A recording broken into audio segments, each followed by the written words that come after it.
Hello guys, good noon guys. Imbis na manok ng barbecue natin guys, ngayon isda na to. Dito guys, may nag-request kasi guys. Ayan yung isda guys. Tagda 2 kilo yan guys, kada isa. Sarap niyan guys, with matching mantika guys. Pitikan lang yan guys.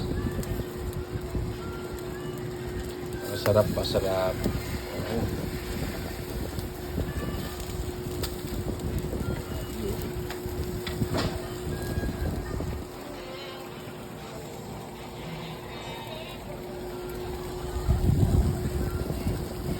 Kami kaji guys, pinatuwad paglitsog guys ng burlaso guys. Tusok natin ni guys, kaya yung oyo ini guys, silaw pa guys. Tagtunga raman ini sa gramo ba dyan guys. Ang mga 2 ka kilo. Okay.